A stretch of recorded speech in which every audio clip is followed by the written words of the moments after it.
কালকের মতো আবার চলে এসেছিলাম রোদ পোয়াতে, আর এখনই আমার কাছে একটা কল এলো যে আমার একটা স্বপ্ন পূরণ হতে চলেছে। এই যে পার্সেল দাদা ঘাড়ে রয়েছে আমাদের একটা ছোট্ট স্বপ্ন, কেমন হয়েছে কমেন্টে অবশ্যই জানিও। মাকে তো কিচ্ছু বলিনি, আমি আর ভাই মিলে অর্ডার দিয়েছিলাম। সকাল সকাল আর একটা ইচ্ছা পূরণ হয়ে গেছে, মানে আজকে দিনটা খুবই ভালো। কেমন লাগছে বলো, কেমন লাগছে?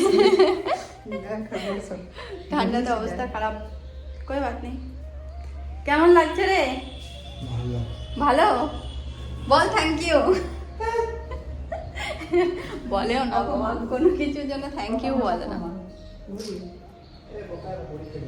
সকাল সকাল আর একটা ইচ্ছা আমাদের পূরণ হলো। ইচ্ছার থেকেও দরকারি বেশি ছিল আমাদের, এমন না যে ওই ইচ্ছাটা সকলের থাকে, কারো কারো ভালোও লাগে না, তবুও নিতে হয় দরকারের জন্য। যেমন আমার ভালো লাগে না, অথচ আমার মায়ের আর ভাইয়ের খুবই ভালো লাগে, তবে দরকারের জন্য নিতে হলো। তো কি নিয়েছি সেটা তো অবশ্যই তোমাদেরকে দেখালাম। অ্যাকোয়াগার্ড নিয়েছি। সবসময় এটাই চাইবো মায়ের আর ভাইয়ের প্রত্যেকটা ইচ্ছা যেন এভাবে পূরণ হতে থাকে। আমার কিছু পার্সেল এসেছিল, আগের দিন তোমাদেরকে দেখিয়েছিলাম কিন্তু আনবক্স করে দেখাইনি। আজকে সেগুলো শ্যুট করলাম আর তোমাদেরকে দেখাই কি কি ছিল। এগুলো একটু ইগনোর করবে, এটা একটা কর্ডসেট ছিল, এখানে একটা শার্ট, আর এইদিকে একটা হচ্ছে ব্ল্যাক ইনার, আর এই যে ফোন চার্জার কভার। ঠিক আছে, ফোন চার্জার কভার এটা রাখবো কিনা ঠিক নেই, তবে এই ইনারটা রাখছি। এটা একটু বড় সাইজ চাই, আর এটা রাখবো না, এটা ভালো ফিটিং আসছে না। চলো এগুলো তাড়াতাড়ি প্যাক করি, কারণ গার্ডেনেও কাজ আছে একটা। দেবো হরলিক্স।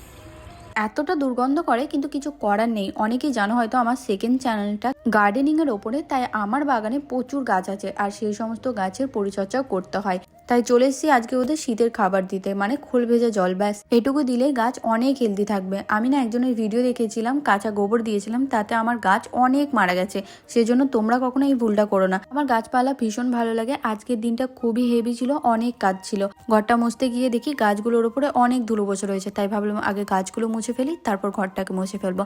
চলো আজ আসি, কাল আবার তোমাদের সঙ্গে দেখা হবে। টাটা।